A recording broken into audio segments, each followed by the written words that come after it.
Welcome back to another episode of 56'N. We are pleased.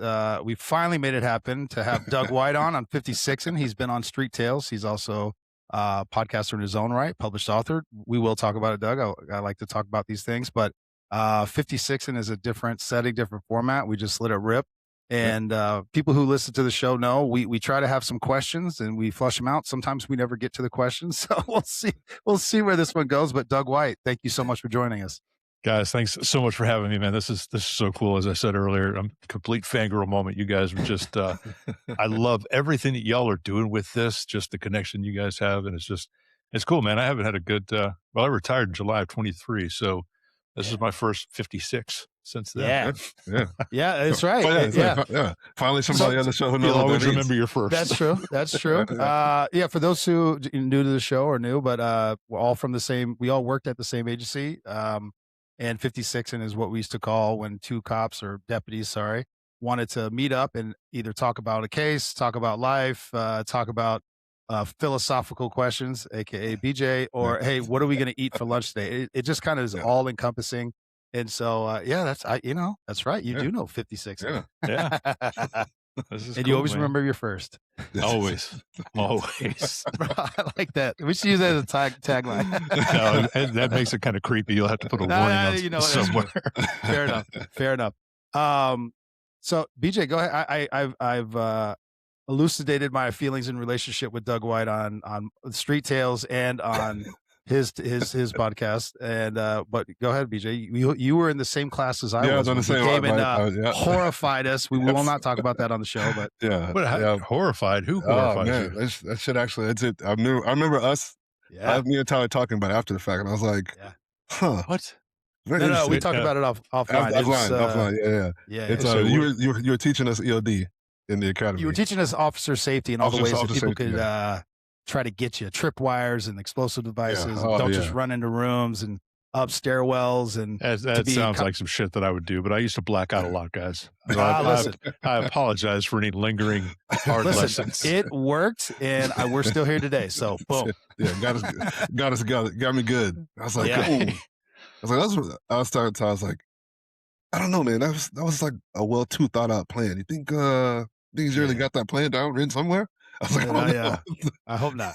Was it the building evacuation and leading y'all down the stairs to the fire escape?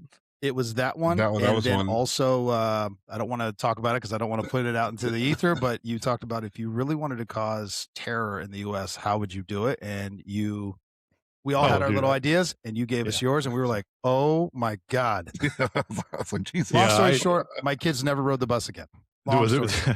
There was an academy class that they refused to use the hand soap in the bathrooms of the academy. They're like, he did something to the soap. I'm like, you think we put a biological in hand soap? Like for weeks, they would go to restaurants or coffee shops and wash their hands. They wouldn't use it. Well, listen, Doug, your lessons, again, that was 2011 for us. Yeah. But think about what's going on. Again, we don't get political here. That's not a thing that we do, but look at the state of things now and the traps and the things that are happening to law enforcement officers all over the country. I mean, still relevant today, baby. Yeah. I think it was good. It's, I think especially for us just starting out, who we don't, our brains aren't trained to think in that manner just yet. Right. You're a bit unaware of what's actually happening out in the world. So to kind of get that first little shock of, I was like, oh yeah, I have no idea what's going on out here. I should probably be paying attention a little bit more. Yeah. It's the inability to be creative. If you wanted to get somebody, be a bad guy, you have to think like a bad guy. And it limits, nobody's going to do that. Yeah. Okay, cool. Yeah. When I would 56 with people, I would go to the top floor of a parking garage and back into the corner so I could see all the stairwells, the ramps, everything. Unless you were Spider-Man, you weren't going to get me. You ain't going to get me. So, and people would pull up next to me like, why is your pistol on your dashboard? Like, cause I don't have to dig for it between my seat and the armrest to get to my pistol. Yeah. If I'm sitting there checking reports and I look up and bad guys coming, my pistol's in front of me. Like that's a little much. I'm like, is it? Is it? But is it though? Well, I think, even when I talk to people now, not in law enforcement, because they think I'm a freak because I lock all the doors. I have cameras. Sometimes I go above and beyond for security, window lock. I have all the things. And they're like, if somebody wants to get in, they really will. And I'm like, Yeah, sure. But I want to delay them enough that I hopefully wake up or somebody, you know what I mean? Like I just want that pause. And they're like, nothing happens around here. I was like, yeah, but when it does, it is so Exactly. fast. It is so fast. I want them to have to take 5 seconds to try to get into the door while I sit there and look at the wall of guns. I'm like, yeah, that one. That's the one. I'm going to use the crossbow. Yeah. chainsaw underneath the shotgun. I'm going to go with that one today.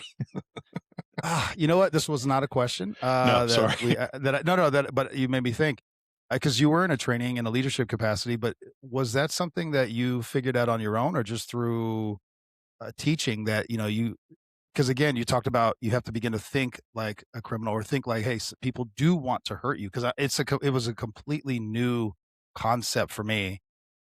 How did you come up with that thought process? I guess to then this is a nerd hole, and I'm going to make it as quickly as I can. So I grew up in a patriotic household, playing G.I. Joe, watching black and white war movies with my dad. That was our quality time together. So I was probably the only sixth grader that knew about the Sixth Fleet moving into the Mediterranean back in like 86 for Libya. I like where this is the going. news was always on. I was always paying attention to that. The overthrow of the Shah of Iran, I was 7. And I understood what was going on. So all of those things really fascinated me. Now, when I went to the Air Force after graduation, I was security police, and they have a law enforcement component, but they also have, nuclear security and force protection. So anti-terrorism. What are bad guys going to do? Things to put in bad guys' way to slow them down, to stop them for our response. So I got really good at, I don't want to say matrix, but I got really good at looking at tactical problems and landscapes and figuring out best approach, ways in, ways out, what I would do, and basically being a bad guy. And doing that in practice for so many years, and then doing training when I was in the Air Force. And I don't know, man, it became my nerd space to figure out bad guy stuff. And then I was always aware of terrorism, even back in the 80s, before it was popular per se. Fair. So, and then going back even, to the turn of the 20th century. But anyway, enough of the nerd stuff, but I was always paying attention to what was going on in the world. I would get the Triton reports, the quick looks, anything that happened in the world. I would get that stuff through Reuters or Rand, and I would read those things, and I would pick apart the debriefs. And I knew in Iraq and Afghanistan they were using playbooks from the IRA, from Hezbollah, Hamas, the whole thing, man. Anything that you see in Central America, Shining Path, all of these guys, it's all outsourced, man. Hezbollah and the IRA were the godfathers of IEDs. Oh, yeah. So you see their thumbprint on everything all over the world. Yeah. So they would try an attack and like, okay, that didn't work so well. And then they would do an after action report, say, okay, let's try it this way. So you would see 30 attacks that almost at the same fingerprint, but they would get better and better and better. Worse for the good guys, better and better for the bad guys. Yeah. Then they would take that and they would shelf it.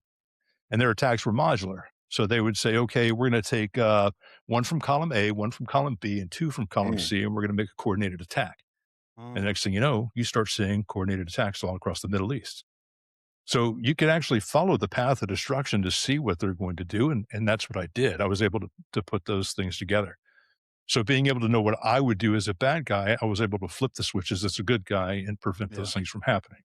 Yeah. So all the way full circle. Yeah. I would introduce that stuff to you guys. Like I actually evacuated the academy one day.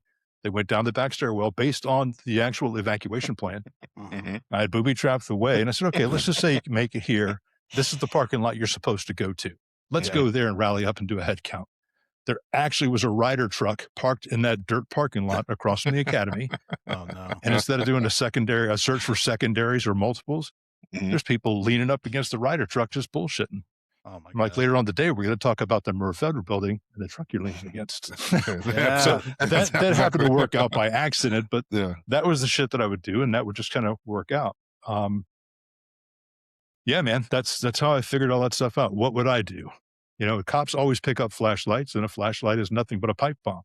It's got your switch, your initiator, your power source, everything. A cop is going to pick up a mag light. It's dangerous, boy. I'm going to take your hand off or your face off.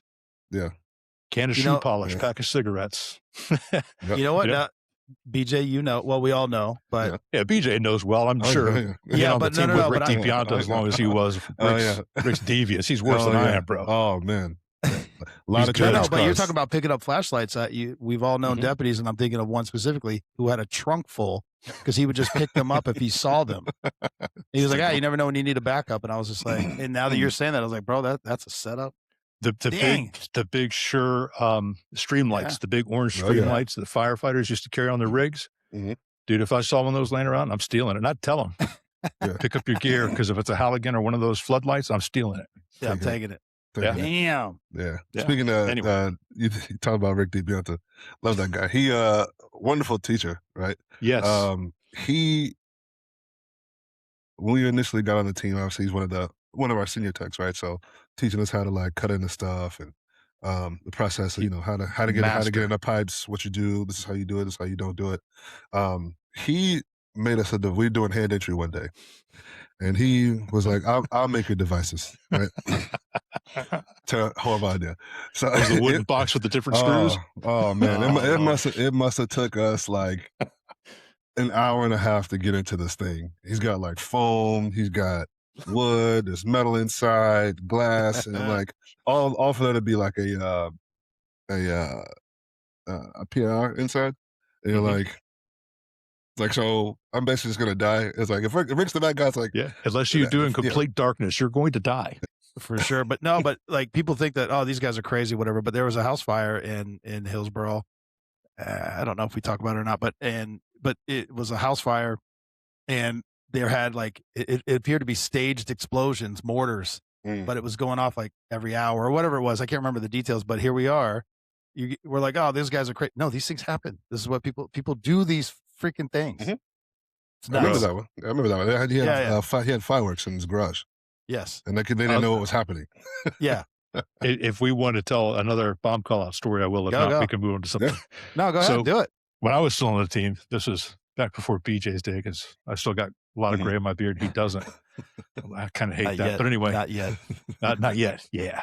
So we got a call over in Pinellas County. And for people who don't know, our bomb squad at the time had six counties across Central Florida. We were the regional response. I don't know if it's less or more now, but anyway, we went to Pinellas County, and there was a guy that Pinellas County had served a warrant on for child porn, and he knew they were coming. So he soaked his entire apartment in gas. I mean, like the floor, when you walked, your feet were sloshing because it was just, everything was gasoline. Soaked the curtains, the couches, the floor. I mean, it was like standing gas in there. And he took boxes of 45 rounds and faced the projectiles outwards on all the windowsills. Jesus. Molotov cocktails all over the place. And what he was going to do was he had a pull-up bar. I don't know why, because he didn't do pull-ups. I don't know what it is about pedophiles. No upper body strength, but there was a pull-up bar there. Who knows? Had a rope around his neck, and he was standing on top of his hard drive in the the hall leading into the hallway. So he shot himself with the plan of dropping and hanging himself in case the gunshot didn't work. But he forgot to set the apartment on fire before he did that. So Pinellas gets there and sees to serve the warrant, and they're like, wait a second, why does it smell like gas? So they back out and call us. So we get there with the fire marshal's bomb squad, and now we have to go, because they see explosives. Now we have to go and search the entire place for booby traps. Oh my God. So I've got a hanging dead body that I've got to push to the side. It smells like gas and rotting guy. We're going through this apartment, and it was just the worst. And I was like, what an asshole. You could, you forgot you went through all of this trouble and forgot to strike a match before you shot yourself. Exactly. You could have saved us all a lot of time. Dick. Damn. Anyway, clear by death of offender. Easy case. Easy case. I like it when it happens that way. Yeah. Damn. Stupid stuff. Anyway. Yeah. All right. So this was one that thought that I had when I had you coming on, because it ties into a couple things. And BJ, for purposes of this question, memories with your dad or dad figure. Yeah. But hold on. What sticks out? Maybe moments. It doesn't have to be the totality, but like, what is one of those key moments that because we talked about this in a couple other episodes, where your parents are like time capsules, the way you view them. and how sometimes, later on down the road, you're like, oh, I remember when he said this, I didn't know what he meant. Now I do. So Oh, my yeah. question to you, Doug, is like, it could be more than one, but is there a key memory or something that like you remember doing this activity or whatever it was with your dad? It's funny, and it's about 30 years old, but it's recent because Yeah. last week we drove our son to the to a college program. Yep. So it's his first time away from home. Okay. And I took him up the day before. We were going to kind of get him acclimated. Michelle was going to meet us there that night. The whole next day, we were going to get him set up in his dorm and, haul ass. So it's funny because when I'm driving him up there, and probably days going up to it, I was thinking about my dad taking me to the MEP station to drop me off the Ooh, day that I yeah. shipped out. And, this was back in 93. And it was funny because my dad and he's a different generation. Mhm. Our relationship was go mow the grass. You did it wrong. Yeah. It was just that. It was tough love. Hey, the world's Yeah. going to be shitty to you. Yep. Let me show you how this is going to be. Yeah. Mhm. And, I got a lot of pearls of wisdom along the way. But that day that he took me, I remember him driving me there, man. He said, he handed me a book of stamps. They were 29 cents at the time. Because I still have 2 stamps. And he said, put this in your wallet. This way you have enough stamps and you can ride home. I said, I don't have a wallet because I always carried my driver's license in my pocket. Yeah. So he emptied out his wallet right there, gave me the wallet that he carried and the book of stamps. I put my driver's license in it and gave him a hug. And he says, I love you, buddy. I'll see you at the airport this afternoon. And really meant a lot to me, man. And it was something that kind of I glossed over at the time, but I still have the wallet and I still have the 2 stamps in the original book of stamps. And I was thinking about that because dropping my son off and, we kind of have the same relationship that I was tough dad, tougher than I had to be. And, you know, it was just that. So I was thinking about that when I was driving him up there. And I didn't want to tell him the story because it's just another dad story. But it's like, man, I wonder if this is how my dad felt because it was tough, bro. And Yeah. I came home and I don't know, man. I cleaned out his room because he left it like he'd been evicted. I'm like, bro, come on, really? You got me again? There's like 150 orphan water bottles. I'm like, hey, this is where all my spoons went. Cupcakes. What the? Anyway, just a teenage kid. Yeah. And I just found myself sitting in a chair, kind of crying. It's like, it's funny. Yesterday he came downstairs and wanted to talk about some nonsensical bullshit about what he and his buddies are doing. I'm just like, God, would you get to the point? And now I kind of miss his feet, footsteps coming downstairs. But I sent him that today. It's a picture of the wallet and the 2 stamps that are left. But and I told him the story. But my dad told me before I left, he said, son, don't count your chickens before they hatch. And I'm like, what the fuck does that mean? You're not a farmer. I don't live on a farm. I'm in the Air Force, bro. Yeah. So I started thinking when I got to my base, I was like, okay, so I've worked, through training and this and that. I'll be getting this much pay and my paycheck is going to look like this. Mhm. So I'm going to go off with the deferred payment plan, which was like the Air Force's Visa card. And I'm going to buy a whole bunch of stuff for my new dorm room because I'm going to get paid this much money on the first. Yeah. Nope. Yeah. A lot of those chickens didn't hatch. And I remember looking at my roommate saying, hey man, I've been in the Air Force for like 4 months. When is my paycheck, my twice monthly paycheck, when's it going to be over $300? And he laughed and he said, when you hit E2. And I'm like, oh, bro, that's still like 2 weeks away. So yeah, don't count your chickens before they hatch. That was one of them. Don't put all your eggs in one basket. Like, what does that mean? I mean, just I don't know what that means. Stupid old man isms that come back to kick you in the ass. And yeah, I'm thinking about that stuff because my son's going through the homesick adjustment, and I didn't realize how good I had it at home. I'm like, yeah, bitch, I've been telling you that for I've been trying to tell you. years. Yep. Like, just wait. And dude, you're just doing laundry and shopping for yourself, man. You have very minimal responsibilities, buddy. Wait. Just wait. Yeah, for sure. Anyway. I had one today, so that's why it's prevalent on my mind. But it doesn't matter how it came to be. But I remember I was 11 years old, and it was a whole thing. I used to live with my mom and then my dad. I used to go back and forth, but I was living with my dad, He's like, we're going to go camping, just father and son. And I'm like, yay. I had no idea what I was talking about. It's an old Yeller moment coming up.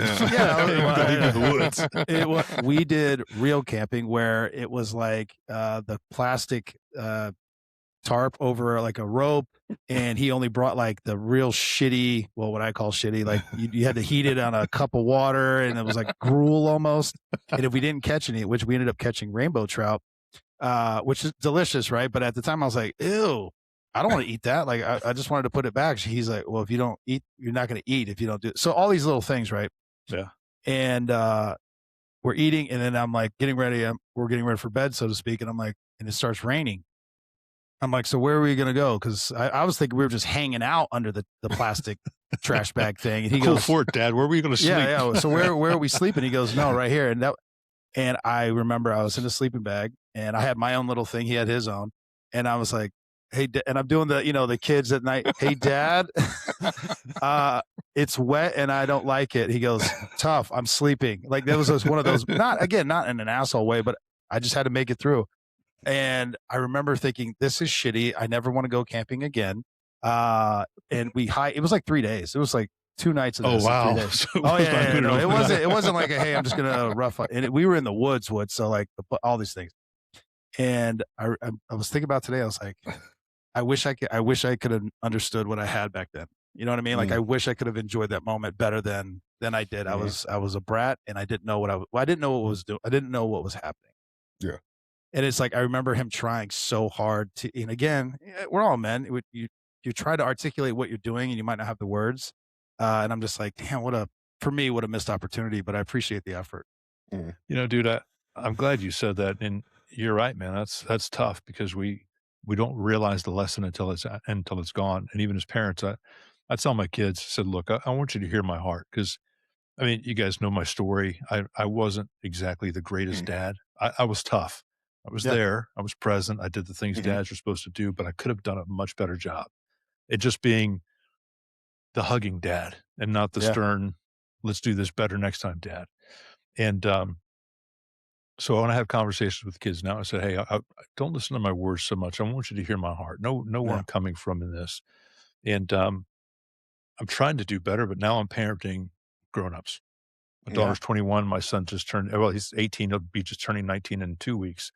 So parenting kids is different, but I tell them, hey, this is your first time being a kid, your first time into adulthood. This is my first time as a dad for kids and now as a dad for adults. Yeah. We're all doing this live. Let's give each other a little bit of grace. And I fast forward or I look forward to my dad, who's 83. He's not in great health. I mean, he's 83. Yeah. And, you know, I volunteered to go mow his grass. I said, dude, fire your lawn guy. He does a garbage job. You get the gear. I'll come over once a week and I'll mow your grass. Yeah. And he's still out there like I'm 13. Hey, you missed that. I'm like, bro, I'm 52. It's too low. I will push this this lawnmower and garbage can full of leaves in your pool, and I'll take a 10A. Bye. You're burning my grass. Exactly. But you know, I just think about it. I was like, he thinks I'm just mowing his grass. Yeah. And I'm there. I get to spend time with him. He gets to you know tell me how to pick up leaves and all that stuff. But yeah, dude, being a dad's not easy. No. And moms do the lion's share of the work. I'm sorry, gonna say it. No, they do. And so, I mean, we're the spare human in the household, and it's not easy. Yeah. So, BJ? Yeah. Let's see. I think we did talk about this before. I was like, we especially we experience. I think the thing was we experience our fathers as time capsules over time, right? As we grow and I just say for the sake of the conversation, my dad he's very much a quiet teacher, right? So kind of like he'll give you we're going to show you, and then we'll be doing it. I'll be like, ask a question, and he'll give me some kind of like nugget. I'll be like, what the fuck does that mean? What are you talking? It didn't answer my question at all, right? But one of the things I can always remember, like, the importance of of he would never just tell you first. He would always show me first. He'd be like, hey, come on, we're going to go do this. It's, how to change the oil, how to change a tire. And that's how I consistently always picked up, and that's how I learned things is by doing. And he always has these little nuggets. And I think I told you one time, Ty, he's like, you know what? He's like, you've never been hungry a day in your life. He's like, your mom is, they spoiled, they baby you too much. He's like, you never been hungry. And I'm like, bro, I'm hungry right now. I'm like, I'm ready to eat. Like, what's for dinner? Whatever, right? But Yeah. he's obviously, you know, I was probably like 8 or 9. I had no idea the context of what he's talking about until I got older. I'm like, yeah, okay, yeah, I got it now. Or how he, or just things that he would do and things that I've picked up, and my mom and my aunt will be like you're so much like your uncle. Like it's crazy how like you don't say much. You're very quiet. You're very and but at the same time, I respect him more. Even not that I didn't before, but I respect him even more now as I've become my own man and an own adult. He was a very like I'm gonna ask you one time. I'm gonna tell you another time. After that, we're gonna have a problem, right? I can Yeah. remember. I can remember. I've only ever gotten like maybe two spankings in my whole life, right? But they're like, and his thing was, he's like, listen, that spanking shit is for your mom and for your aunt. Like that's. He's like, nah. He's like, you want to do grown man things, make grown man decisions. He's like, you're gonna get grown man treatment. I remember him jacking me up one time by my shirt. Like, Yeah. you know, I don't remember what I did. I think I like forged a signature on like a I progress bet report. you didn't do it again. Right? Never again, right? Never. Right? I think I like forged a signature on a progress report because I was like, oh shit, this grade's not good, right? It's I think I had like a C in English at the halfway point, and he would always harped on that shit. Probably one of the smartest men I've ever been around. He's like, how you feel in English? You only speak one language. I'm like, I said that to my son last semester. I was like, this is a language you speak, bro. You speak it every day. Come How on, do you baby. understand? I was like, Jesus. Yeah. Right. So I was like, well, you know, and two, I think as we grow as adults and especially as men, we're always seeking the approval of our father, right? And I was telling Ty this. I'll tell you, Doug, is that they say I heard this quote one time. The guy was saying he's like your father is probably the only man that will ever truly want to see you doing better than him, right? At his core, wants you to be better than him, have more than he had, you know, whatever. Yeah. So a lot of these things are kind of like, as you say, you know, I want you to kind of see where my heart's at on this one. A lot of that is coming through that. They say, hey, I'm tough because I don't, you know, I don't want you to be weak in a world that's very hard, right? So I Yeah. want to toughen you up. I want you to see what it's like. I don't want you to be surprised. I want you to know what's happening. And he's very much like that. Construction guy for a lot of years, so he had like these like hard hands, and you know, so everything that I look at now, I'm like, this is what men are. I was like, is this not what men are supposed to be and what they're supposed to do? Because that's what I always looked up to and looked at, right? But I know I was telling you, I was like, he bro, just jacked me up like a grown man, like just threw me around the room, coming out, and my mom was like, "You all right?" I'm like, Yeah. I'll be all right. Yeah. She's like, "All right, go to your room. You'll be all right. You'd be all right. You'll be all right." And that's after the fact, he was like, "You'll be all right." He's like, "You'll be fine." And so, you know, I think a lot of it is I was actually I was looking at my notes earlier, but you were talking about your relationship with your son, Doug, and I was listening to a podcast earlier, and the lady, she was in the context of she was talking to other women about their husbands and about the men in their lives, right? And she's like, and essentially what you said was, she's like, men translate their love for you or their care for you by trying to fix your problems or teaching you something or trying to trying to make your life easier, do certain things, you know, in that range. And I'm like, yeah, like now, again, when as we have life, you know, we can see the forest for the trees a little bit more. And I'm like, yeah, it's like a lot of our communication comes through our interaction, right? So it's like Ty, how you were talking about, like, yeah, you're sitting in the rain in the in the sleeping bag, but like not necessarily you didn't get the lesson until later. No. Right. Yeah. So it's like, hey, I'm trying to show you something. I'm trying to fix something. This is essentially, it's like, I don't like kind of how we go through FTO, right?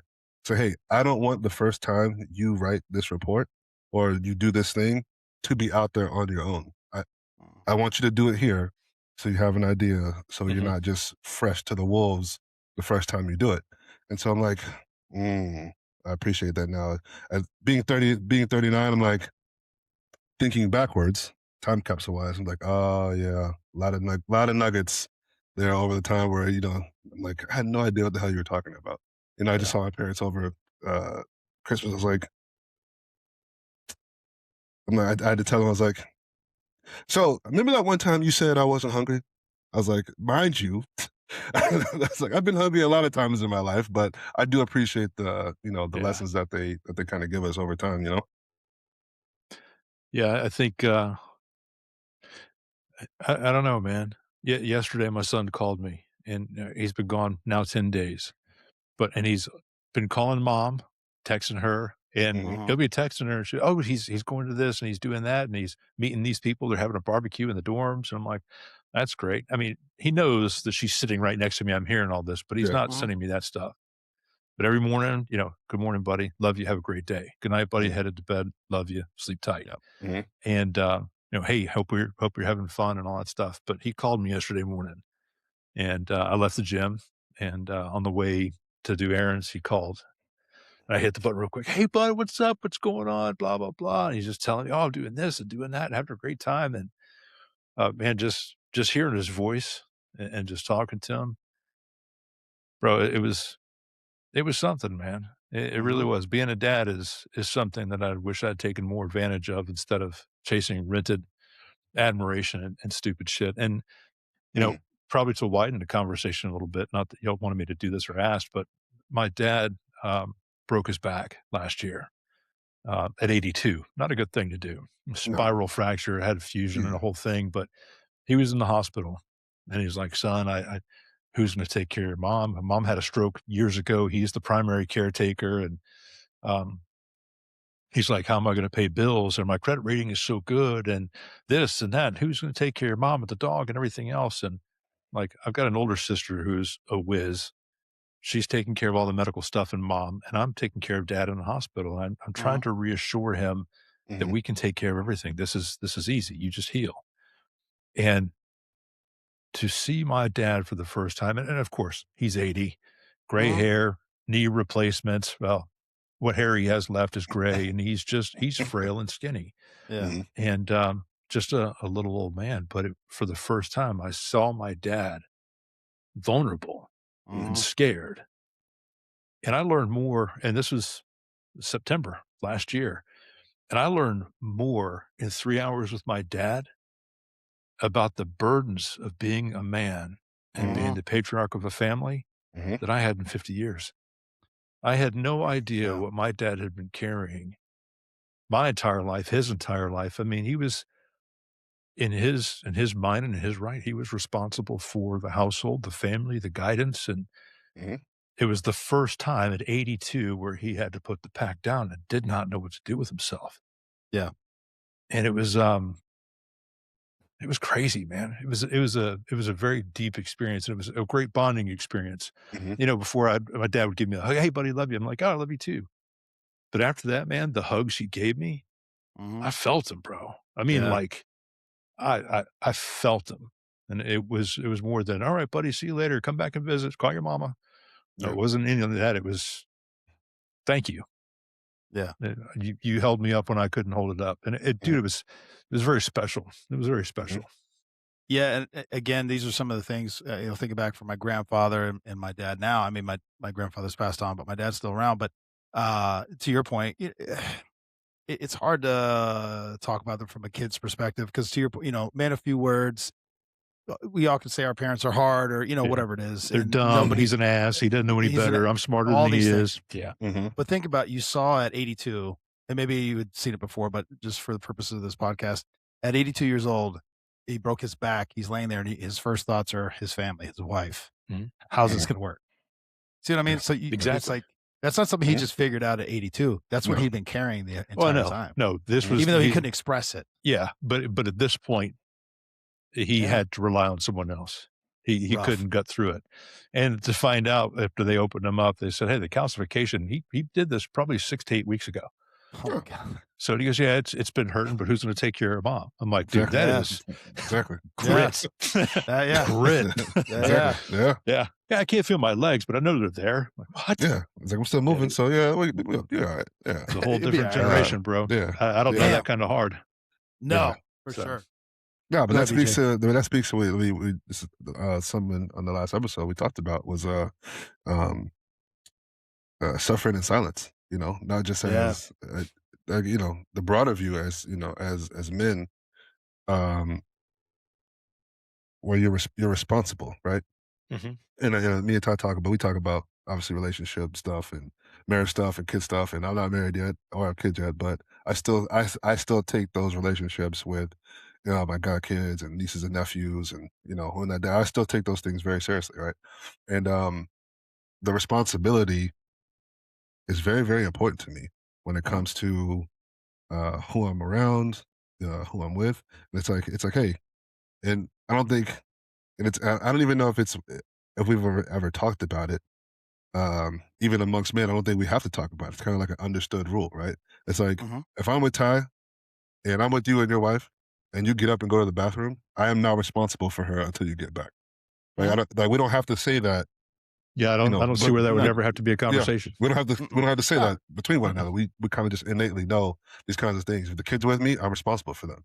Like If they're I not can't do gonna. that, you're not going to be in my company. Exactly right. It's really Yes. that easy. Exactly. Yeah, to our point, Yeah, yes. you won't Exactly. be here. Exactly. But it is a weight when you talk to, we get in spaces like this where you talk to other men, it's like, okay, so it's not just me. Okay. So we're all feeling the weight of being responsible and carrying something. Like we're all feeling it. But it's interesting, and it's something that it's going to come for all of us at some point, right? We're going to see Mhm. our dads are heroes. Those are the first, you know, uh, our ideals are set usually by our fathers, right? This is your first hero. It's not Superman in the comic book. It's your dad. I mean, Mhm. my dad could beat up your dad. My dad's the No, strongest guy in the world. yeah. I'm like that kind Yeah. of, that kind of Yeah, yeah. stuff, right? Um, and we're all going to see it. We're all going to see it first with our fathers. We're all going to go through it as we get older, being like, even now as a cop, like it's like I'm still relatively young, even though I'm kind of like halfway through my career. But this is a young man's game. This is Yeah. 100% Yeah, it a is. young It's man's game. It's like, the only place yeah. where we get older and the bad guys stay the same age. Exactly. They do. You're arresting the third generation shitbags like I arrested your dad when I was a rookie and now I'm putting your Exactly. ass in jail. Exactly. Yeah. Right. Been there, So dude. Like yeah. third generation scumbags from town and country. Mhm. I'm like, dude, I arrested your granddad. Yeah. Yeah. It's like, Damn, And bro. your dad. yeah, it's like you Yeah. never stood a chance, but Yeah. No. it's going to come for all of us. But it is a tough transition, especially the first time we could talk playing sports. Once I got done playing sports, it's like you kind of transition out of like that your younger, more active days. Mhm. When, as the kids say now, it's like you're unk now. And you're like, oh, you're like it.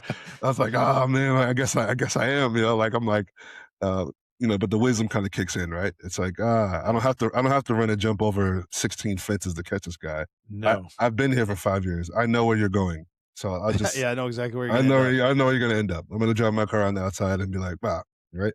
Um, but it is interesting that we've all seen it. We all have similar, we can relate to the same things as we kind of progress through life, if you will. No. Yeah. While you were saying that, I thought of something. Um, yes, Limitless. So Christian Hemsworth, Yeah. Thor, Mhm. on Nat Geo. He Yep. did a special. You can Yes. find it on Disney Plus With his called dad, yeah. Limitless. Mhm. So the first one he did was about aging. And the second one was with his dad and, his dad losing his memory and all this other stuff. And, but the first one was on aging. And to your point about not doing football anymore, I can't run up and down the field. I can't put on the pads. I can't do the drills. I can't do that stuff as quickly as I used to, but I can still do some of it just at a different level.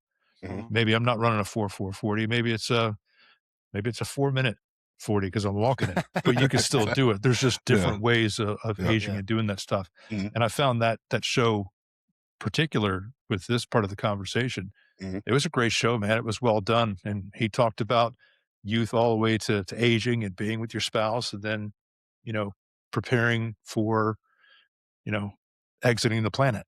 And Mhm. it was really deep and yeah, man, those are heavy things to talk about. No, for sure.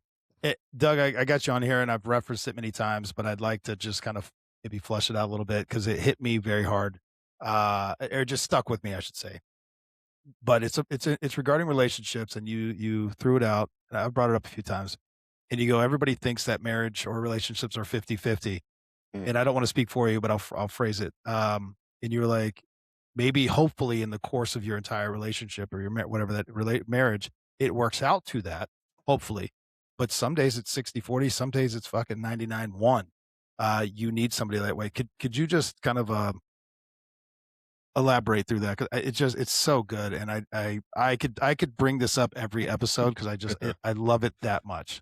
Well, that makes me uncomfortable, so I'm going to use this to shift and say BJ is so much more introspective and thoughtful and intentional with his answers. Let's let him talk some more. I mean, you don't have to give the experience, but just what no, maybe what you, yeah, it is, man. It's so good. our intentions can be one thing, but our actions are going to be something different. Okay, Yeah. our words are going to be one thing, and Mhm. our actions are going to be something different. So I want to be home on time, but the calls aren't going to let me. Yeah. I'm going to let you down. You're going to have to pick it up. Yeah. I remember when my son was 5 years old, I was working midnights. I was an acting sergeant as a corporal with a brand new corporal as my corporal and a brand new lieutenant as my lieutenant. So I was training up and down and even trying to figure out myself at the same time while adjusting to midnights. My son was 5 and dad wasn't at home. So, Mhm. and it's time for bed. Oh no, I want a story. I want a song. I want to play trucks in my room. I want to run around the house, half naked, screaming and having fun. Mhm. So my wife would have to deal with that after a day at work and putting Mhm. our daughter down and me being gone, worrying about me. Um, I remember during that time, 2011, oddly enough, was a very violent time at the beginning of the year here and for law enforcement and specifically here in Florida. I think it was 7 law enforcement officers died in Florida within a Mhm. 2-week time period. And I specifically remember that because I had a very, very young squad. And every night that we worked for an entire pay period, we had a shooting and a shooting or a shooting and a stabbing every night Damn. we worked. So it was busy. I was worn thin. And because my wife was the boss's wife, for any lack of better term, we had these young guys, their girlfriends and their wives were calling my wife. How do you deal with this? They said they had this kind of call last night. It's dangerous. Should I wait for a phone call? Should I check in on them? So my wife is being worn down by her job, the kids, being worried about me, and now fielding questions from these younger troops' wives. And I never. It wasn't until retrospectively I saw that she had carried that load and did for the majority of my careers. Mhm. I say you come home and you have a bad day and you got your ass on your shoulders. Well, guess what, champ? She called out sick to stay home with 2 kids with the flu. You're not the only person that had a bad day. Yeah. So you're not carrying, it's not 50-50 that day, brother. That's 99-1. And Yeah. that's being gracious for your one. Yeah. And this came to my attention rather recently, probably just before I said it. And I'd watched a video with Jocko Willink. And it was the first time I'd seen Jocko get emotional about anything other than one of his guys. And he was talking about his wife, how she was awesome. And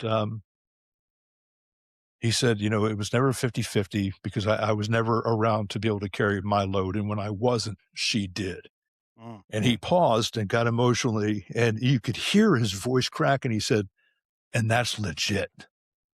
When Jocko says that, brother, stamp it, take it to the bank. This is something that he means. And I started thinking to myself, he's right, man. At best, on your best day, you were half of at the best, you could be hoping to pull in the same direction. Yeah. That's at best, but it's never going to be 50-50. And you have to be aware of that as a Leo spouse or a first responder spouse or a military member's spouse. They are carrying the lion's share of the work. You're out there running a gun and jumping fences, having fist fights, chasing bad guys. You're doing all the cool Hollywood shit. Yeah. They're at home with sick kids. Yep. Or they miss a phone call in the middle of the night. Or is that somebody knocking at my door? Hey, they've got to wait. They have to hope and pray that you're as good at your job as they believe that you are. Ooh, and that's then good. you're going to make it home. Because any time in the middle of the night, a phone call or a knock on the door says, "Mommy or Daddy's not coming home anymore," bro, you can't unring that bell. Yeah. So to understand all the things that they carry, and again, I'm no saint. I'm the asshole here because I drove hard for 22 years before the wheels came off, and well, they took me out of the game, and I'm glad, because if not, Mhm. at the rate I was going and the way I was going, nah, dude. Yeah. It was nothing but disaster on the path for me. But to be able to sit back in retrospect in the peace and quiet and realize those things and recall the conversations my wife and I had back then, and me dismissing them as, whatever. You don't see the hard work that I'm doing for you and the kids. Yeah. She didn't want the overtime pay, dude. She didn't want me on the bomb squad. She didn't want me Yeah. gone for 6 weeks when she was 5 months pregnant with our son and a 2-year-old running around the house. Mhm. Yep. I never asked her for any of those things. She supported me Mhm. gleefully. Deployments, call outs, bomb calls, hurricane details, dude, you name it. She never flinched. Never. And I never asked her, "Can I do this? Is this best for us?" Mm. So, dude, to say that I pulled 10% at any time from 2004 to 2020, well, that's bullshit. Damn. I was pulling for another team, brother. I wasn't pulling for Yeah. mine. I was being pulled. Yeah. So, yeah, that's what it is. I wish I could sit here as the wonderful spouse that did it right, but I didn't. And by the grace and the love of a woman, I'm not here. I'm not married. I mean, yeah, dude. Yeah. Yeah. Yeah. BJ. The most Yeah. important Yeah, person bro. you can ever pick is your Yeah. person. That's Bro, it. Yeah, bro. Yeah, BJ been talking about relationships No. kind of frequently now, Yeah. just in thoughts. But dude, the way that you lay that out, Mhm. I don't know. Again, I see a lot of myself in that. Talk about I am the asshole, and luckily I was able to pull the ripcord. Not in 20 years, thankfully. I had good people around me. I'm serious, because it makes me reflect a lot, and it's made me reflect since you told me that back in 2024 when we talked about it, and it has stuck with me ever since. And even now in my new relationship, I find myself starting to lean, and I go, I got to stop, and I'll say it out loud. I did this. I'm sorry. And she's like, no, it's not. I was like, no, it is. It is a big deal. I should not have done this. And then I'm trying to hold myself like I just say it out loud now. Like I'm doing something I shouldn't be doing, and even though you don't realize it in the moment because I've experienced it now. So, nah, man, it hit me. BJ, go, bro, go. Sorry. No, you speak to something. While you were talking, Doug, it reminded me of something for some reason, you know, when you hear terms, you really think about what they actually mean. Mhm. This is Ty. You'll know this one for sure. This is a church term, right? It's being equally yoked, right? Yeah, And yeah. but I think I was like, it's like I've heard that so many times that you just kind of like, no. I was like, but I don't know if people actually. I didn't know what being yoked actually meant, Mhm. right? The concept of it, and it was talking about when you yoke your The ox, the oxes, right? and they He's pull like, the so same way, and they're doing the same job. Yeah, it's like carrying their load. exactly. So it's like it doesn't necessarily mean he's like if you have an ox that's weak on the right and one that's weak on the left, it's like you have to put them in the proper position so you can still go forward. It's like you can't have one weak on the left and the other one weak on the left. Now we're all just pulling in the wrong. We're going to a place we don't need to go, right? So it speaks to picking the right partner and communicate well. I think we all kind of learn this over time. We try to get better at it as we go, but communication, right? Mhm. Oh, yeah. I like Yeah. I like to check in. I like to say that currently where I'm now, I like to voice my appreciation out loud, right? Because that's also important. Like, hey, I know I've been very very busy for the last 2-3 weeks. I appreciate you not giving me shit about it or whatever. I'm gonna make the time to do this. We're gonna go on this trip. We're gonna go on this, to your favorite restaurant. We're gonna go do these things. But I don't want, 'cause I don't want you to feel like I'm not noticing. It's like I'm appreciative of you not giving me shit for trying to do whatever. I'm trying, not that you can ever just make it up because it's like you said, it's like she wants you to be here with her. I was like, but I like to rationalize out like first of all, when I was younger, I would I would have a smart ass comment.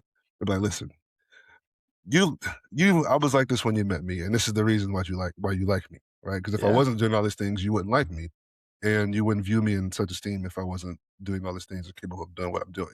But, but at the same time, it's like, and I've learned just from listening to other people, older men, people who've been there and kind of done that, of especially with this job, it's like the job will each other spit you out, and then they'll just hire somebody new, right? So like if you're gone tomorrow, it's like worst case scenario, I get got tomorrow, that position number will be filled in a week. I guarantee you.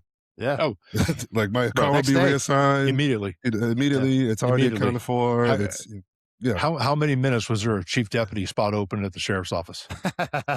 Please. 5? Please. I don't even know. They already knew who was filling it. Yeah, Exactly. Yeah. And I have to laugh. It's like, yeah, if you were the best person for that job, shouldn't you have already been sitting in that office? Whatever. But no, Anyway. BJ, you were like a giant, scary ass fortune cookie, bro. You should be on like the top of a mountain where people take goat rides to come up and get the secrets of life from you.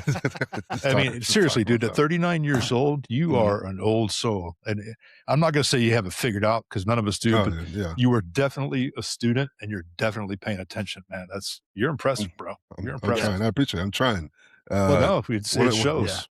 Doug, when he was talking about getting thrown around by his dad, BJ, I say he's the runt in his whole family. Yeah, I know. I've heard you That's guys say that wild. on He's a other giant human shows, being. and I think it's hysterical because, bro, you held the bench press record for the sheriff's office for like years, didn't you? It was like almost 10 years, like 9 or 10 years. That was ridiculous. Yeah, I know.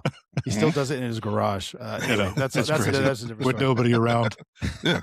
And hey, listen, self-preservation is a very strong motivator. It's a strong motivator. No, I agree. But self-preservation for me now is I'm not going to do that shit. No, I'm getting there. Trust me, I'm getting there. My bones are hurting. BJ, I want to talk about some of the other stuff Doug's doing just in his own life. But do you have any other thoughts, questions before we move on to that? Because I do want to get into that. No, nothing I can think of. Let's jump into it. All right, I'm scared now. I feel like I'm getting ganged up on here, man. Never I'm would. Even in the middle of the screen, I'm like, shit. No, I don't know where to go. Fans. Well, we've talked about your book, Hiding in Plain Sight. Love it. I think everyone should read it. It'll be in the description. But I am interested because your podcast, Tell the Story. And let me just kind of set it up. So when you initially came on Street Tales, you were like, you were kind of touch and go on it, I think, or like you had put it aside. I don't want to speak for you, Doug, so correct anything I'm saying. But now from what I see, or at least what I'm seeing on everything you're posting and you're in it. You seem to be in like this, you're locked in. And I just want to kind of ask your mindset or what's pushing that and what are you learning from it? And again, if I misspoke, correct me. No, you're absolutely right. So when I started all this stuff, man, first writing the book was a joke. People were asking me, what are you going to do when you retire? Guys, like, you don't know how to stop. Yeah. And I thought about everything. I'm going to teach undergrad. I'm going to go work for Department of Defense, support soft forces. And I'm like, I'm going to do bombs, bullets, and bad guys because I love those things and I can make a lot of money teaching that stuff. But none of those things set me on fire. So I said, I'm going to write a book. And a lot of people at my cake party at the district were like, oh, shit. Oh no, what is he going to write? Yeah, because when I signed off on my case, and it's in the book and it's in the Audible, but when I signed off on my case before I walked out of the major's office, he said, be careful how you tell this story. Ooh. And he was a friend of mine at the time. Anyway, he wasn't telling me, hey, don't go run. He's basically telling, don't go run your mouth. You know how it works. The double secret probation after you're punished. They only cut your throat. They can still skin you. Yeah. So, he was giving me the warning, take it like a trooper, put on your pack and head out, which is what I was going to do. I mean, he knew that that's how I operate. So when I said, I'm going to write a book and I saw the looks, I was like, yeah, that's it. That's it. I'm going to tell about everything, the real stuff. And not to be mean.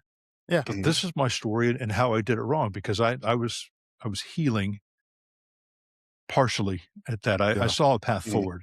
But I got very dark after I retired and I journaled and it became a book. The lessons I learned of the journaling became a book. So I figured start the podcast along with it, but the podcast wasn't going anywhere, man. I've had like 11 subscribers.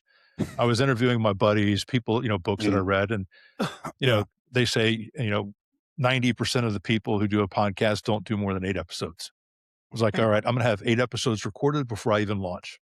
So I'm ahead of the losers already. It just, I don't know, man. I was like, nobody's listening. Why am I doing this? But at that point, I had like 30 episodes and had not mentioned once that I'd written a book. I was like, this is a horrible business plan. And my business plan was write and publish a book. It wasn't sales. It wasn't recoup money. It wasn't any of that stuff, man. Because I didn't know, and I didn't know any of this stuff. Yeah. And I just figured, I've been in front of classrooms. I've scared at least 2 people that I know of with my teaching. So I'm comfortable. In a good way. I'm comfortable speaking in crowds. And so anybody who wants me to speak about anything that I've experienced in the last 30 years, whether it's leadership, field training, bombs, bad guys, military, trying to be a better husband and a present dad, I can speak about those things, not from a clinician standpoint, but a guy who got it wrong. And so good. I did a graduating address back in November in New Orleans. My buddy's the captain of the regional post academy there. And he said, bro, I need to get you up here. And we'd been working on it for a while. And I finally flew out there and did it. And I brought copies of my books for all of the kids that were graduating. And I wanted them to have it. And I explained to them briefly because he'd been telling them, this is who I am. He's going to be giving the keynote. So I met them all. And I said, look, I know y'all have spent the last 6 months reading and reading and reading. The last thing you want to do is read something. But here it is in your own time. Thumb through this. For some of you, this is what it is. It's my cautionary tale because I don't want you to repeat what I did.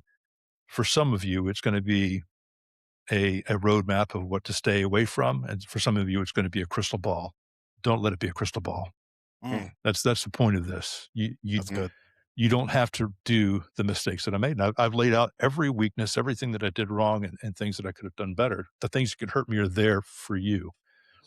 And I bring that to this now, man. I'm not an expert. I don't have, I don't have a kick-ass beard. I don't have a cool backdrop. I don't have a mic that's branded.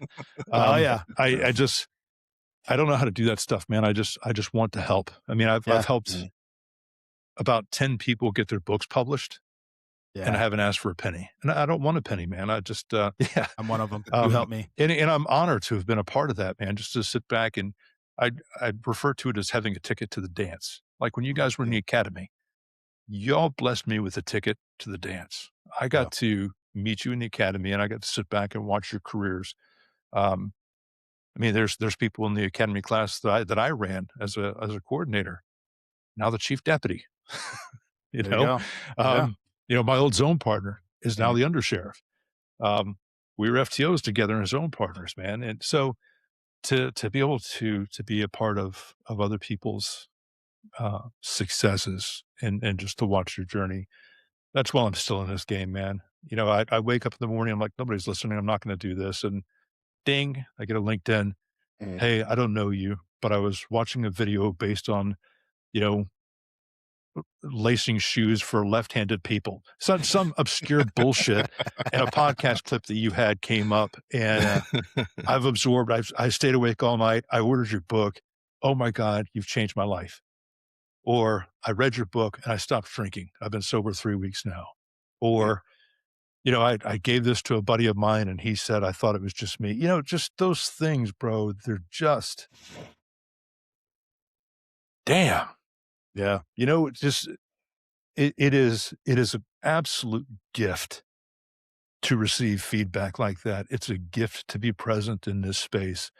It's a gift to teach people through my mistakes and things and I did a lot of stuff right, man. I enjoyed quite a bit of success. And one of these days I'll talk about that stuff after I tell people the things that I messed up. And because I think the biggest part of growth, and I learned this literally through my reading, and I went to the Boulder Crest Struggle Well 2-day program. And it was funny, it's something that I'd figured out. And I was like, dude, there's a program that's been around for 7 years. I didn't have to do this on my own. But yes, they talk about the most important part of post-traumatic growth is service. And my friend John Kelly, and if you guys haven't interviewed him, I got to connect you with John Kelly. John's just the best. But John says, if you've made it through this like we have, it's like finding the answers to the test, and you're kind of a dick if you don't share the answers with your buddies. There's a moral obligation to share the answers. You know, if somebody wants you to come speak, ask them to pay for your airfare and your hotel while you're there. You don't need 40 grand. No. You don't. That dude, you know how many great programs that are not wristbands and cuddly Yeah. dogs sponsored Yeah. by your agency that could be, you know, given back to the people and help. Yeah. But anyway, man, just be responsible, give back to the people who have given you so much and just, I don't know, bro. Once a week, I want to quit. And just that moment I quit, I get a text from you. Hey, you want to be on 56? I'm like, oh my God, I love that show. So I don't know, man. I feel like I've departed from the question you asked, but Nope. it's hard to keep going because people like us, we look for the metric. How do I know I'm being successful? Well, somebody's told me I'm successful, or I get Yeah. that next rank, or I get the promotion, or I get the transfer, or I get more Mm. money. The stuff here is intrinsic. And if Yeah. you've never told yourself, oh, bro, this is going to be a big one. I'm going to cuss here, guys. I think I'm going to fuck myself up on this one because this is the first time I've said it out loud. But if you, if you've never told yourself you're good enough, Mhm. what's the metric? I Ooh, changed, that's dude. good. I changed the goal line and push it further and further away from me every single day. Yeah. Every day. Yeah. Because never once have I been good enough for me. The ambition of shame, man. I have been chasing a place that I believed that I earned back in my military days. Mhm. I've been stacking achievement, Yeah. fist fight, car chase, you know, disruptions, bomb call outs, kicking in doors, shootouts, all the things that are proved to myself, to prove to people around me that I earned the company that I kept. Mhm. At That's a some wild way to point, think. Yeah. I have to be good enough for me. Yeah. Mhm. And I'm not there yet. I Hmm. wish I were. But yeah, man. So how long is the podcast going to go? Until I'm As enough. long as we need to. Until Yeah. I'm No. enough. Yeah. Yeah. How many books am I going to write? Until I'm enough. Yeah. Yeah. I don't know, bro. Again, I don't sit here with all the answers. I'm just a dickhead that got it wrong and don't want you to do it wrong too. Yeah. Yeah. That's it. Yeah. That's what makes me special, is because I'll tell you I'm an asshole. Like I bought a Ford Bronco Sport. Yeah. And I say, you know, I was driving down the road, I saw a Bronco coming my way and I waved and just kind of looked at me like I'm an asshole. I was like, okay, that's only for motorcycles, not Bronco drivers. But you know, it's funny. Yeah. And you're gonna have to edit this out, but you know, my buddy's like, hey, nice car. The thing is, man, just being honest and put it out there, connect with people, let them know that they're not alone. And if I sit here and say, hey, I'm brave, man, I was with headquarters SOCOM for 10 years and I knew Yeah. this guy and that guy and legends, and I was in the car and I was in the room when it happened. And Yeah. yeah, dude, nobody gives a shit about that stuff. You got to be happy with you. Because I could tell the stories all day, man, but anybody outside of this circle here, nobody gives a fuck. It means Yeah. nothing, dude. You've got to be good enough for yourself, and I pray that one day I'll get there. Yeah, sorry. No, CBJ, he just drops it, bro. I love it. No, But it's good. But a couple things. One, what I appreciate, what I'm hearing, it's the humility. Hold on, let me phrase this correctly, because there's a lot of people with false humility, which I fucking hate, and most people can pick that up, and it's hard, and I'm still struggling with it now to be like, yeah, this is how I fucked up. All right, let me back it all the way up. Telling my kids how I fucked up or what I did wrong, or explaining to them, not for the intent of trying to glorify my assholeness or my shittiness, but to be like, you don't have to do this. I did this. I thought it was cool, or I thought I was whatever I was doing. I was wrong. Oh man, I'm gonna fuck myself up. Damn. That's again, it's just for me and my children. But to see their faces when I do something like that, I have to swallow that. But I will say, my son, at least for now, he's like, Dad, I get it. He's starting to get it. He's 20. He's starting to understand. My daughter, I'm still, I'm her dad. She's my baby girl. It's just how it's always going to be. I told her, I don't care if you're 60 and I'm whatever. You're going to be that little girl that, what I mean? Like, she'll come and sit on my lap. So just sit there and look them in the face and tell them that you were wrong and this is what you did bad and this is why, or whatever it is. To see that on a public scale and not just like I had all these accolades in my career, I did all these amazing things, but I was fucked up and my mindset was wrong. That's so hard. Mm. It's so hard to people don't understand how hard that is to say. No, dude, I filled my cup. Oh, That's it. That's it. Yeah. I had to be important. So Yeah. My wife could say, I'm married to the boss. Or yeah, that's my Yeah. husband with all the cool stories. None of that shit Yeah. mattered to her. None of it. Ever. And she never let on that it was important, never said it was important. She just let me go because that's what filled me. What made me happy. That's what you like. And it was all rented admiration anyway, man. It was all that shirt, the titles, everything, it all stays.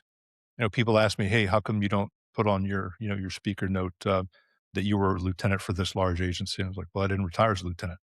Like, yeah, but you were a lieutenant. I was like, yeah, but I'm not now. My name's Doug. My name was Doug then, by the way. And if you got to tell you, you know, if you got to sell retired, you know, like I see on the news all the time, retired General so-and-so. So General, tell me, like, bitch, his name is Mr. Whatever it is. He retired in the Cold War. Why is this guy still a pundit on this show? You know, you don't get to take it with you. I'm a doctor. Really? Do you practice? Well, no, then you're not a doctor. You have a degree. Congratulations. Whatever it is. You know, back to what you said though, Tyler, you know, it's hard for you to tell your kids that, but I will tell you this, you're showing them, whether you know it or not, you're showing them what character looks like. Yeah. And it's not easy, dude. Still learning. No, it sucks. Character is not easy. I just had this conversation with my son today. Yeah. It's like, yeah, dude, I know it's tough. Being uncomfortable. It's new people, new routine, grocery shopping for yourself. These things are difficult. Yeah. They're not impossible, but this is where character, this is where it grows, bro. When you're uncomfortable, got to sort it. And, yeah, man, you can't miss those opportunities, and it hurts when you have to show it, but it demands it, dude. It demands it. If you're going to be where you're at now and you're going to try to tell other people or tell other people your story or connect with people, you have to be real. And people like us, dude, like you guys said it, man, you sniff around long enough, you're going to call bullshit. People that we speak to, they know you're full of shit before you walk through the door. Yes. He's not wearing 5'11" pants, not one of us, you know? No, dude, I love the pants, but come on, man. I wear big boy pants now. I know for sure.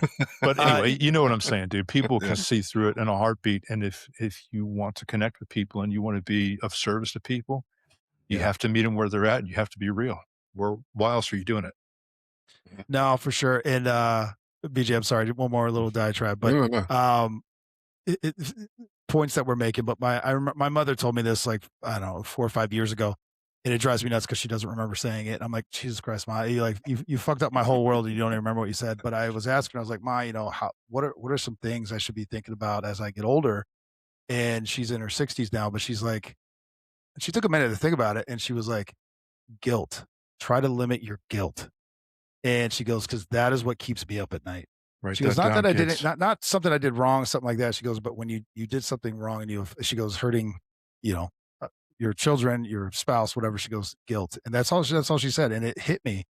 And in talking about what I was referring to, like, you know, kind of laying your shit out. I just call it shit. You're putting it in the room for everyone to see. I was always told, hey, you got to do this. You'll sleep better at night. You'll feel better. That is not true. I have not sleep. I felt awful and I still bothers me sometimes because I'm like, I wish I'd never, you know what I mean? Like that guilt phase. Yeah.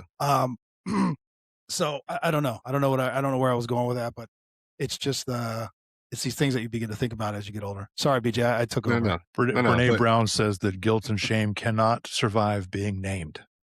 Oh, okay. You have to put it out there because it can't survive understanding or empathy. It can't. You have to put it out there, hope to be forgiven or hope to receive grace. I mean, you look at my book, the first page, to my kids, should they ever decide to read this. Yeah. I'm not asking for excuses, but hopefully one day I'll receive their grace. They'll understand more about their father should they read the words on the following pages. Yeah. I'm asking for grace there. They haven't read the book. And in their time, they will. Yeah. I was like, one to your point. I was like, you said it would make, not that you can't sleep better or worse, the fact that is you can sleep, right? Yeah. It's not necessarily about the quality of sleep. It's the fact that you can sleep, right? Yeah. Because and then too, and I've told you that I've talked about this with in therapy. I'm like, guilt is a self-imposed emotion, right? And so Yeah.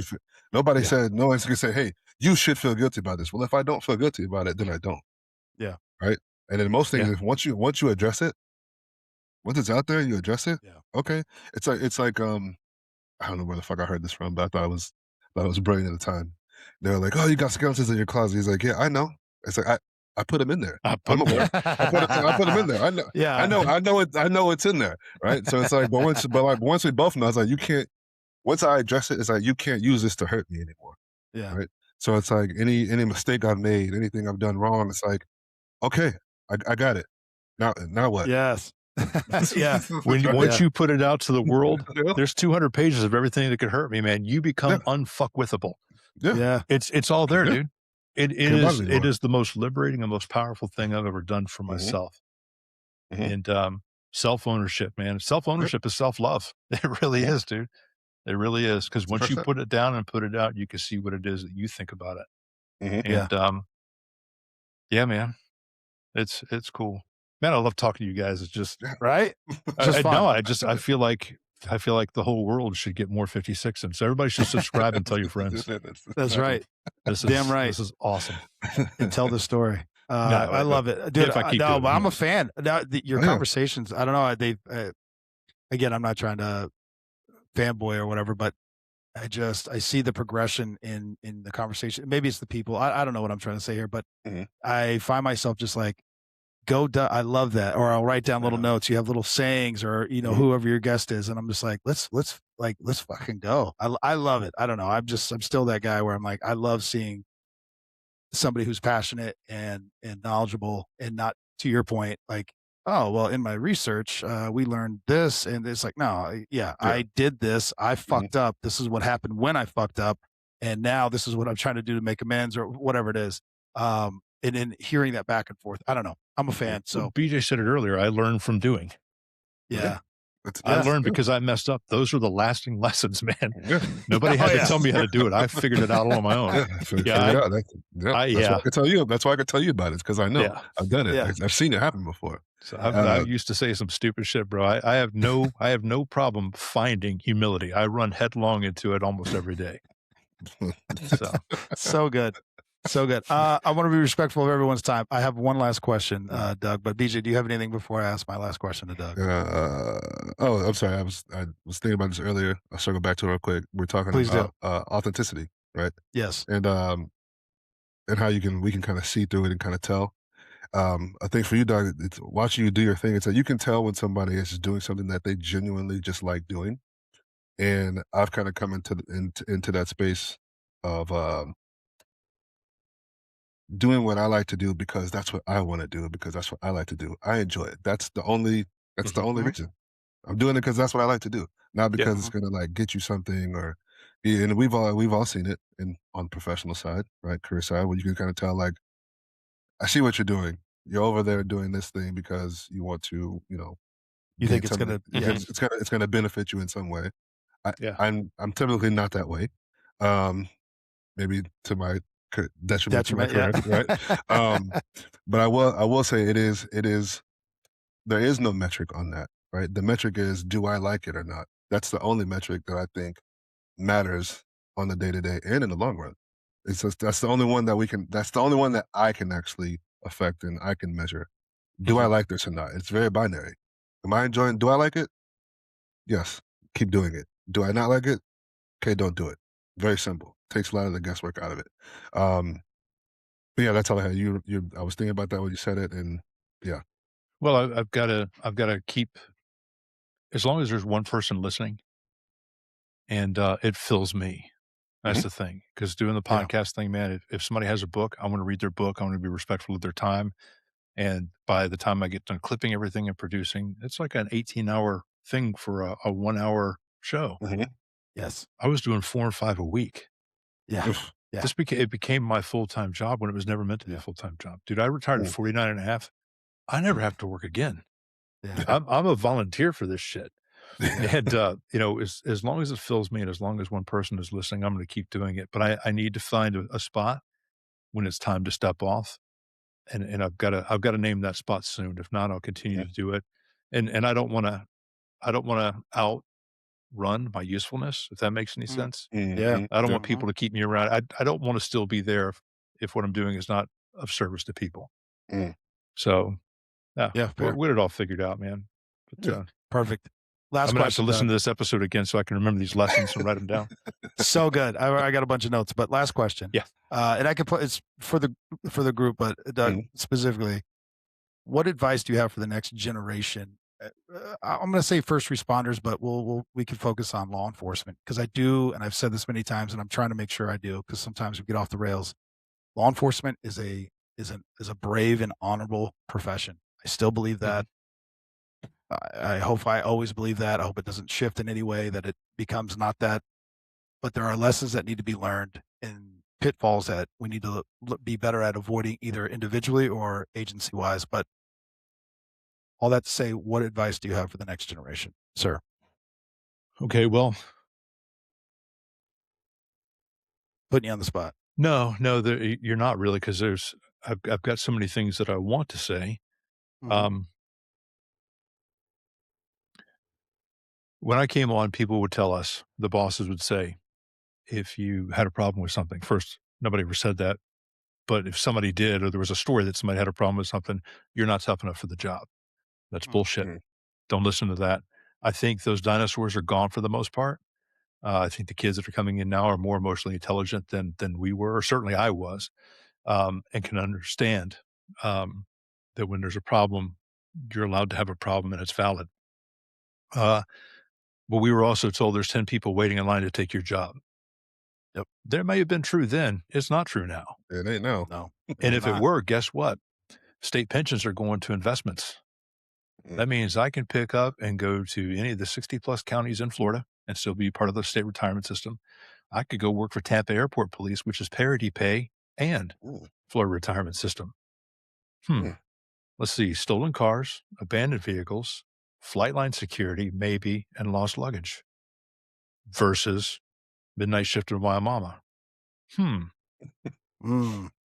So my point to that is, kids nowadays, if you're at an agency, the only reason you're there past a year is probably because you have a lease on an apartment and you can't break it. Kids nowadays are highly mobile. They can take their 401k and their investment plans, and they can go to any agency in the state. They can lateral, and guess what? They ain't scared. I was told this was the only thing I was good at, and this is the only thing I could do. I was lied to. If you are in a place that is not safe for you, the leadership does not demonstrate moral courage. If they take a knee in the middle of City Hall or in the street because the crowd's yelling at them because somebody did something wrong, whether it was wrong or perceived wrong, it doesn't matter. If you make comments one way or the other without having all of the information first, you are irresponsible. And when you have people that are trusted figures saying, this is wrong, we should do this or we should do that, it's irresponsible. So if you have leadership that are saying things like that, go to another organization. And by the way, if you have a business degree and thought you'd be a cop and you don't like it, go to business. Yeah. There's literally anything else in the world that you can do, because if you can be a cop anywhere for a week, a month, you're capable of anything. Problem solving, critical thinking, managing your time, managing yourself, showing up for work on time, not a skill, but those other things, those are a skill. Don't believe what the bosses and the cool guys are telling you. You're more than a badge. You're more than a uniform. You can serve in any capacity anywhere in this country. So if it's not safe, go find some place that is. That's the best advice I can give you. Not leave the profession, but do the job that you feel called to do, but do it in a safe place, one that benefits you. Because like BJ said, they will post your job before your obituary hits the paper. They don't care, bro. True. They don't care. You know how many calls I've gotten since I retired asking if I'm okay? Not a lot. The same amount that I got in March of 2020 when I said, hey, I have a problem and took a knee. Zero. So Fair enough. And I wasn't just some dude who worked there. I like to think that I contribute a little bit more than that. A little something. Yeah. But anyway, that's the lesson I learned. It's all rented admiration, man. They can replace you over the course of a weekend. Your family cannot and will not. Yep. So that's the lesson. That's the message. I didn't know where that was going to go, and it went way better than I thought it would. That is thank so you. good. Thank you. Doug, that was so good, bro. I didn't know where you were going to go, but that was amazing. But you thought I was going to go scorched earth? I didn't know. Anywhere I but didn't this know. fucking place now. I would never. I still believe that it's a premier law enforcement agency. Yeah.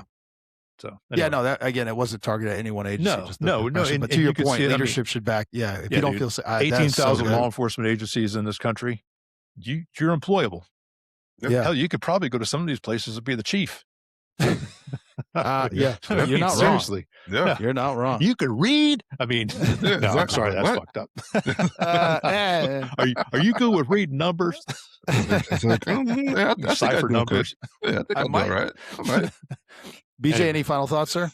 No, I think you wrapped it up pretty good. Yeah, that was good. Thank you don't for go joining. anywhere. I appreciate it. Yeah, thank you, brother. Thank you.